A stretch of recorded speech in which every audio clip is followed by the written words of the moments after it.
Alongside Danny DeBock, I am Nick Rice for the first installment of the DSFL 7 monthly recap show. This is the show to determine the greatest team in the history of the National Football League on Madden NFL 10.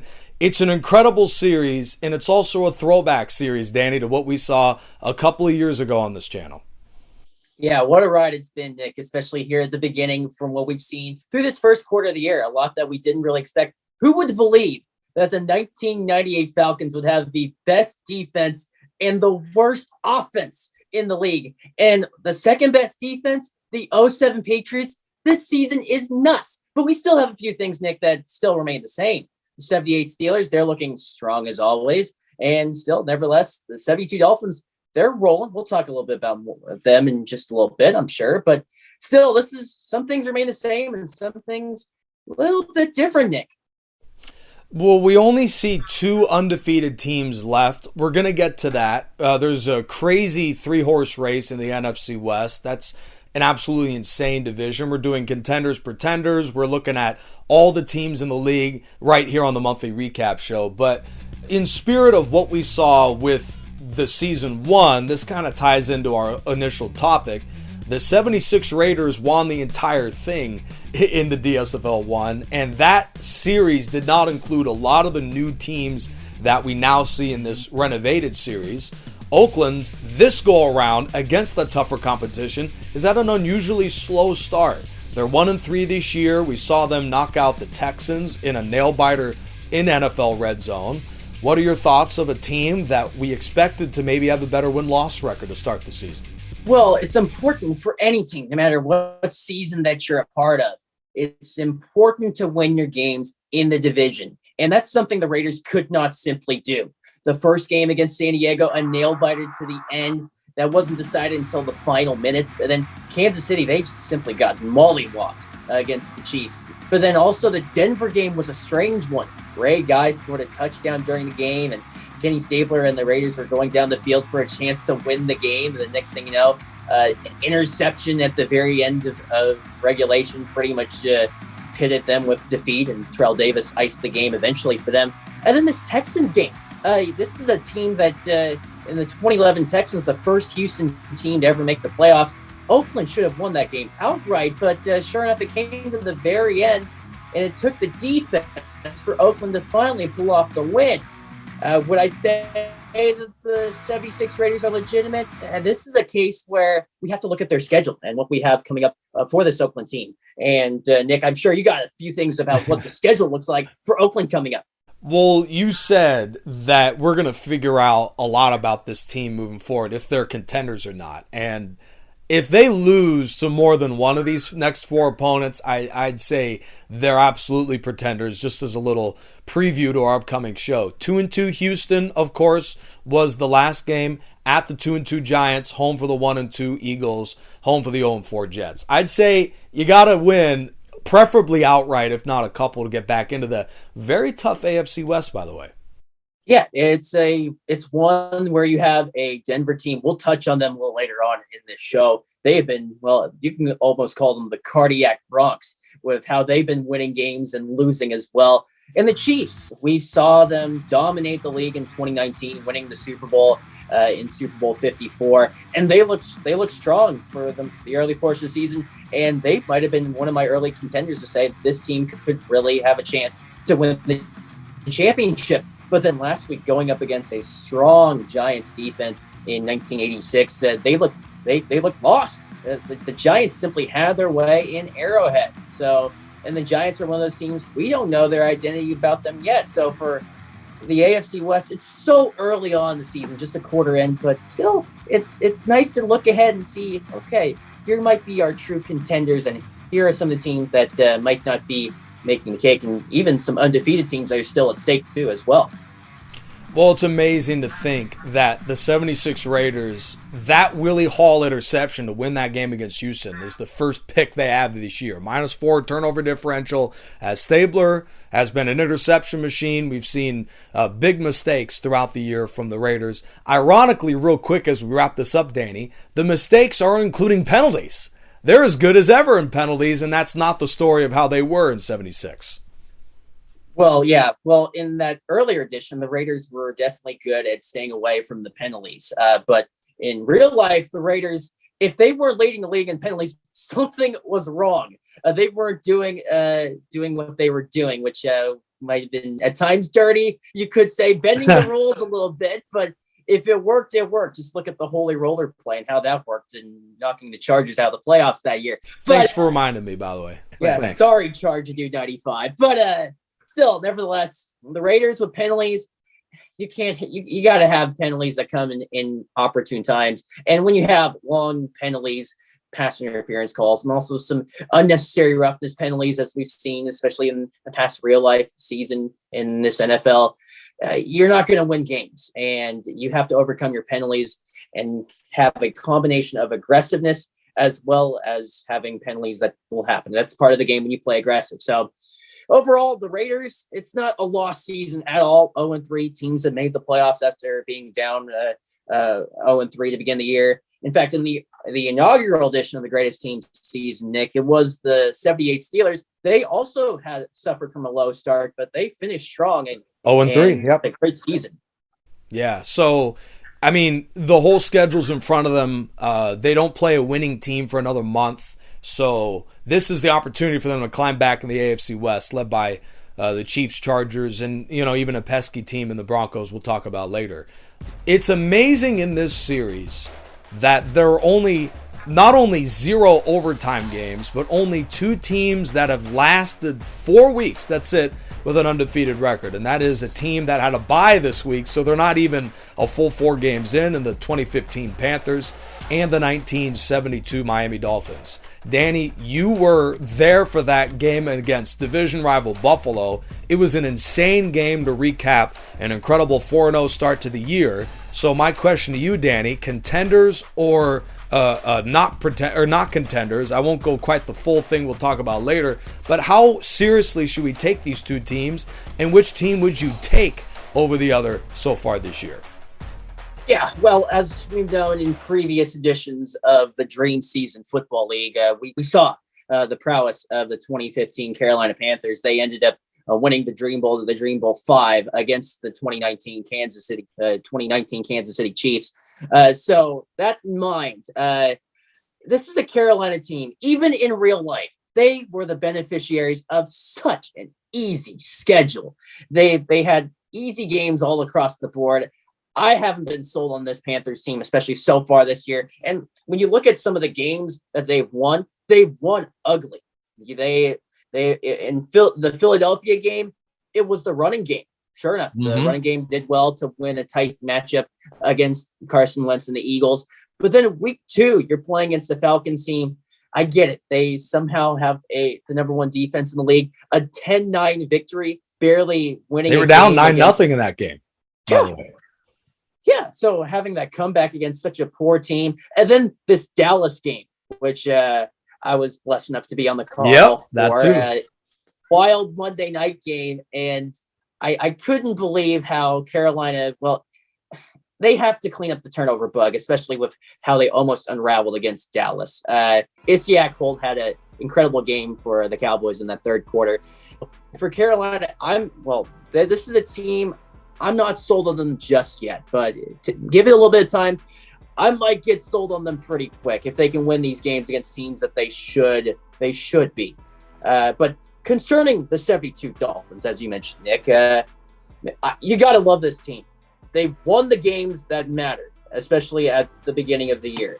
They beat the 2006 Indianapolis Colts and the Peyton Manning-led offense. And then you beat a star-studded San Diego Chargers team thanks to the defense, which is their identity. And then that Buffalo game, that game came out of nowhere. The offense was lit up, and it was a defensive play at the end. A great team effort in that win against Buffalo.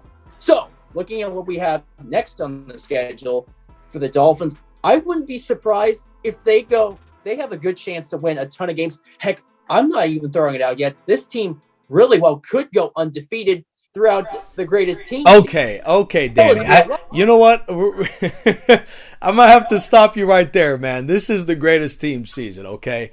They might not even get past next week because, Miami's got an incredible upcoming schedule. So let's pump the brakes a little bit there, Buck. I mean, you got the Bucks jersey on. I mean, wait until they play a team like Tom Brady, or a guy like Tom Brady. They still have to play New England twice, by the way. So let's go ahead and slow your roll there, buddy. Look, I could see Miami. Let's see. Let's look at the immediate schedule. Jets game. This is a team that during the regular season, 72 Dolphins, a similar team in 72. Well, with the Jets being led by Joe Namath, I got that as a win. Then you got a bye week. Then you follow that up against New Orleans at home. A defense is too strong. I got Miami winning that one over the Saints. Jets again, that's a win. Then you got the Pats game in New England. That's going to be the first big test.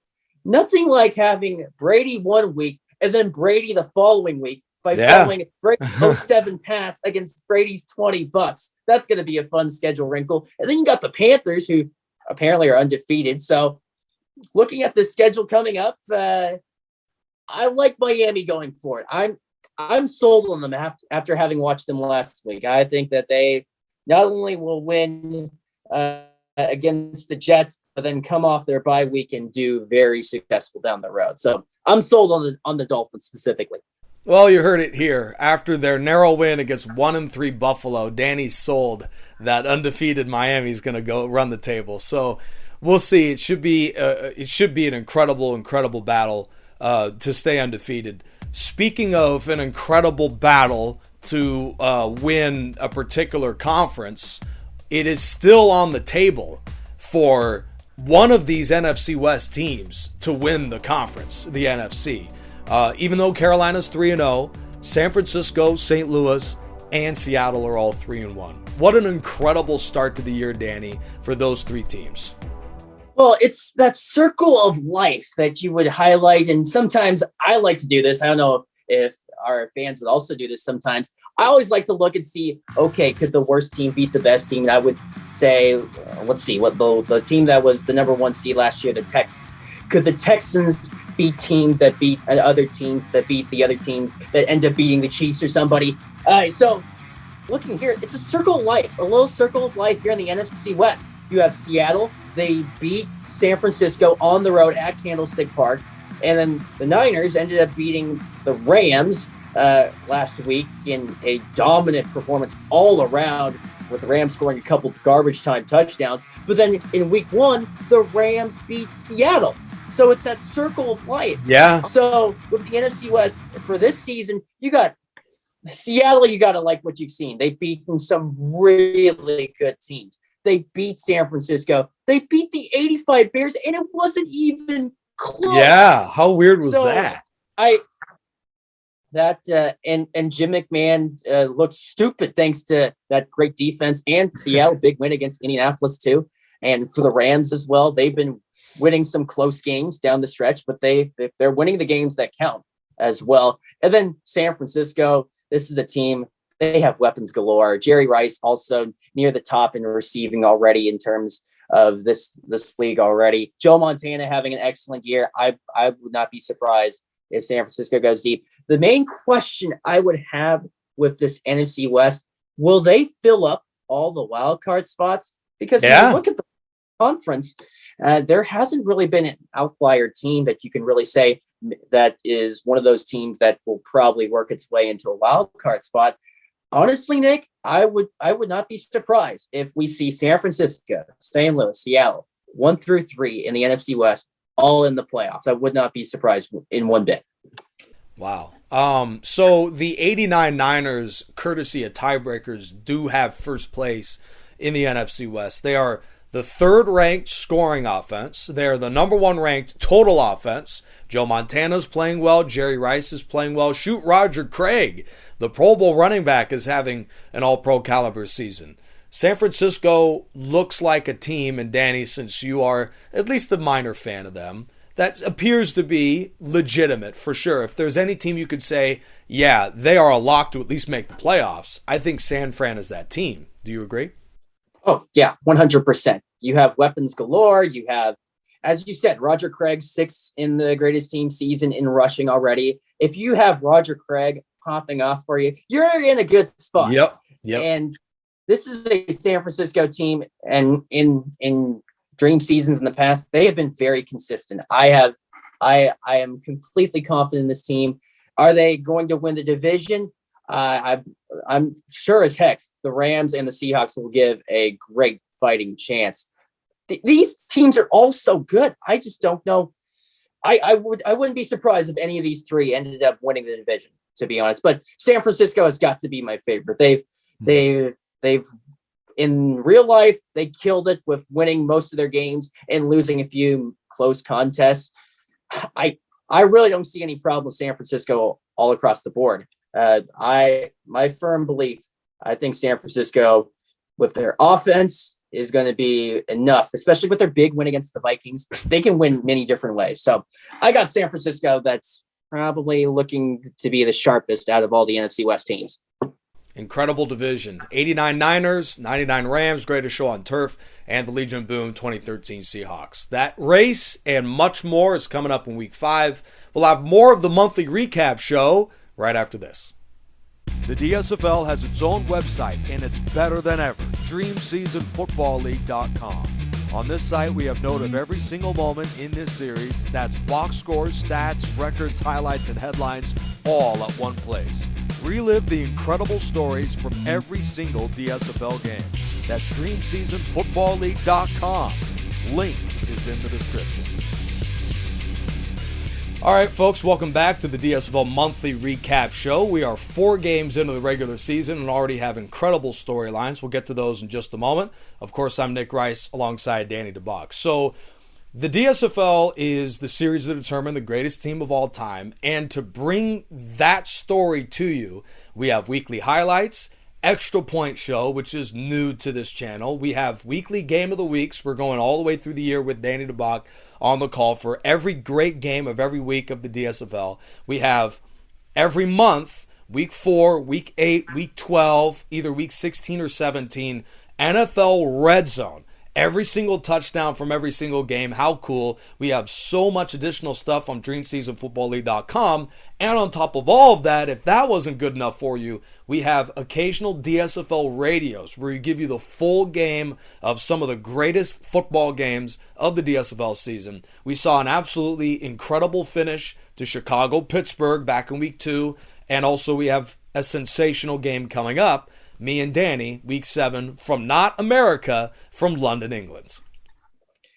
Well, Nick, especially when you have the GOAT, the greatest of all time, being represented for 2 different teams as the starting quarterback, that's already special. But for it to be Tom Brady and have a contest between both those 2 teams, I'm excited for this game.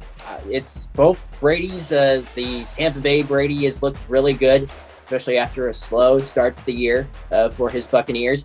But then the Patriots as well, they've looked good for the majority of the season besides an outlier loss to the number 1 ranked defense, the 98 Falcons. Still, nevertheless, the Patriots are a kicker away from being 4-0. So for what we've seen, I'm excited for this matchup, especially see how the 07 Patriots offense matches up with that strong Bucs defense in 2020. They looked good, especially in the playoffs when they went through a tough schedule, winning road games across the board against Washington, as well as New Orleans and Green Bay before almost completely nullifying the Kansas City Chiefs in the Super Bowl. Incredible with the way that game ended, and I'm excited to see what Week 7 does produce with you and I on the call for that one. If that's any indication, yeah, DSFL Radio this year is going to be totally insane. But just as a reminder, we have that. We have Red Zone. We have Game of the Week, Extra Point Show, weekly highlights, Dream Season website. We have all that and even more stuff's coming down the pike. DSFL 7, Dream Season Football League. So this monthly show, to get it going here, we're going to have a fun new segment called Contenders and Pretenders. Very simple, easy to figure out.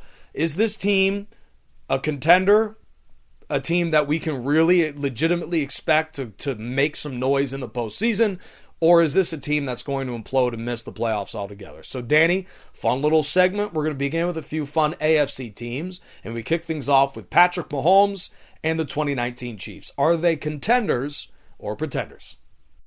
Kansas City, this is a team that they've looked good throughout the year. One of the key wins that I would note would be their game against the Raiders in week 2. They looked really good against Baltimore week 1. Really stout, especially with the offense at the beginning, and the defense also chipped in as well. I have complete trust in this Chiefs team. They will make the playoffs. I can safely say they've looked good all around. I gotta say, yes, Kansas City, complete contender. Kansas City, right there at the top of the AFC West. We'll see how they fare coming up in week 5. Chiefs have a fascinating matchup in week 5 against Dallas, by the way. So our next contender is Jacksonville. We saw them have an insane win against Tennessee in the NFL Red Zone this last week, and they've begun the year right on the brink of the playoffs at 2-2. I'm not sold on this team just yet. They have had a few losses during the year, including one to Arizona, who's 1-2 to start off the year.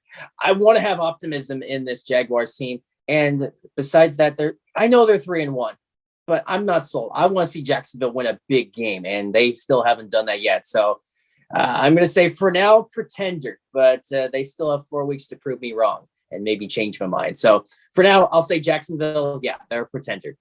Shoot, so 3-1, not 2-2. We try to not have bias on this show. Couldn't even record their right record. So meanwhile, Houston.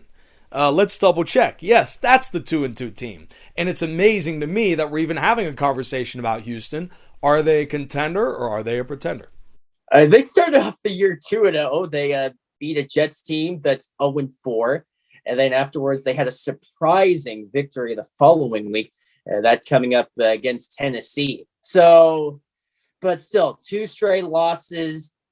The AFC is going to be packed this year. Maybe they can work their way into the playoffs, but still, do you see this Texans team perhaps being a contender, possibly going deep in the playoffs? No, they're a pretender. All right, now over to the NFC, and a team that we didn't expect to play the way that they've played, but they're still right there in the playoff chase, which was expected, the 1998 Minnesota Vikings.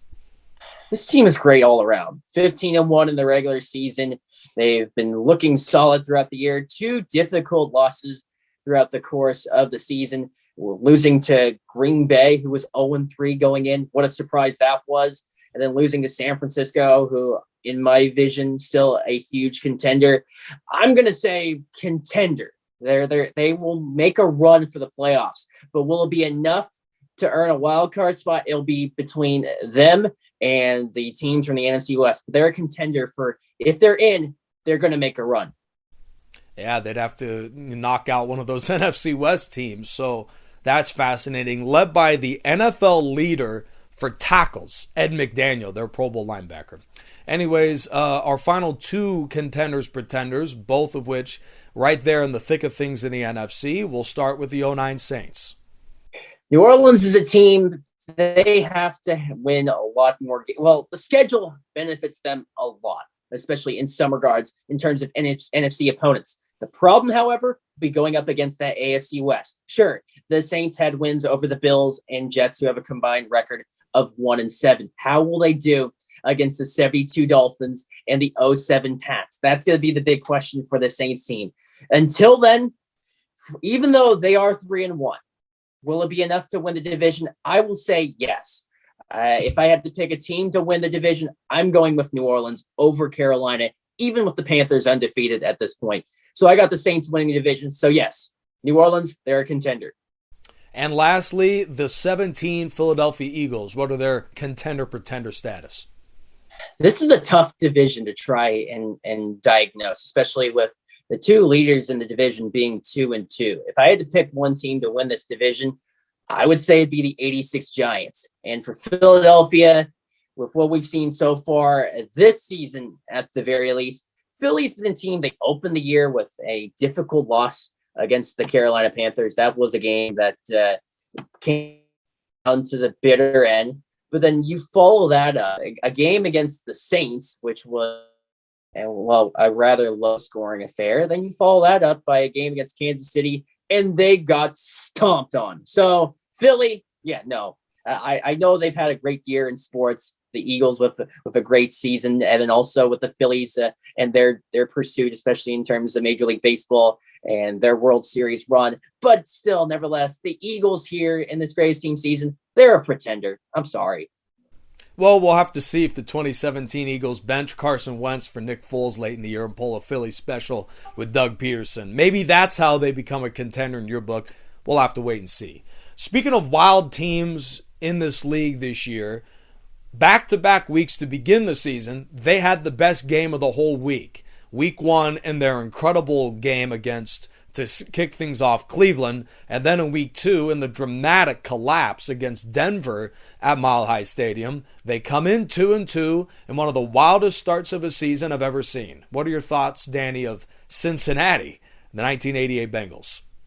Yeah, I was blessed enough to be on the call for that Denver game, and boy, what a game that was. In the start of the fourth quarter, Denver was they owned everything for Cincinnati. 27-10. And then it was all of a sudden that interception at the goal line by Eric Thomas that changed the game. And once one domino falls, one after the other, the Eddie Brown 99-yard touchdown on the ensuing play, Elway would throw an interception almost immediately after that touchdown. That's when you knew this game was going to be different, especially in that fourth quarter. For Cincinnati, then they had a key victory over Green Bay the following week. They were off to a sterling start, 2-0. Then you go up against a Pittsburgh team who, in my eyes, could be easily a team that could be going deep in the playoffs. They held tough, especially at the very end. Eddie Brown had another long touchdown, what seemingly might have been the go-ahead score, but then Terry Bradshaw with an excellent performance late in the game. But then you follow that up with last week going up against a Browns team, their interstate rival that hasn't won a game all year, and they lose 12-7. I don't know what to make about this Bengals team.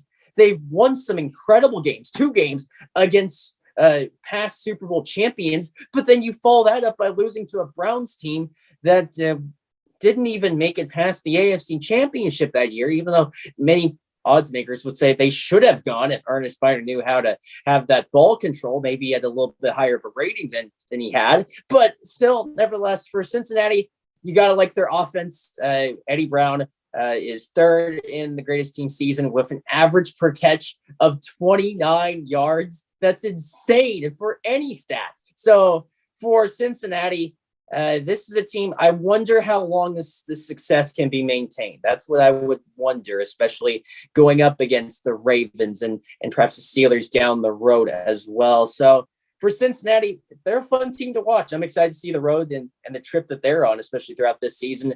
Is it enough to be perhaps a playoff team? Maybe they can sneak in as a wild card. But right now, everyone in the North is looking up to that 78 Steelers team. And that's Danny DeBock. I'm Nick Rice. Tune in next month. We have plenty of DSFL content coming up, including the monthly recap show after week 8 of the DSFL season. Until then, visit DreamSeasonFootballLeague.com for stats, news, analysis, and upcoming schedules of the DSFL and the greatest teams season. Until then, have a great day.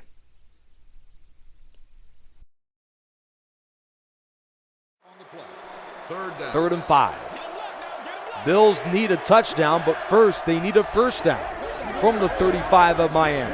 Kelly against the rush. Looks left and throws. There's Mueller at the 10, and the fullback, who's had a great game today, is dropped to the 3-yard line. 32-yard completion to Jamie Mueller. First down and goal.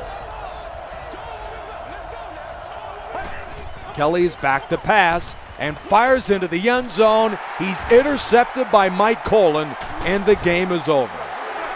Jim Kelly drives him all the way to the 3, 22 yards today. It's been a rough performance by Bennett, continuing what's been a long year for him. 3rd and 4, blitz, Farr fires over the middle. Freeman has got it, and he has one to beat. This could be a 68-yard touchdown. Indeed it is. Freeman for the lead with 1:59 to go. A nail-biter from the Metrodome. First down wins it for the Packers. They need the 46-yard line. 3rd and 8, run on the right side. Levens races across the 40. First down, Packers. Green Bay is going to win the game. What a sensational drive this was for Green Bay. Dorsey Levens runs the Packers into the win column. It's their first win of the year, and how sweet it is. 3rd and 3. 3 receivers are in. New Orleans needs About 3.5. Blitz, he throws to the left side to Shockey. First down, Jeremy Shockey, and he breaks a tackle and scores anyways. Touchdown, New Orleans. Jeremy Shockey for 6.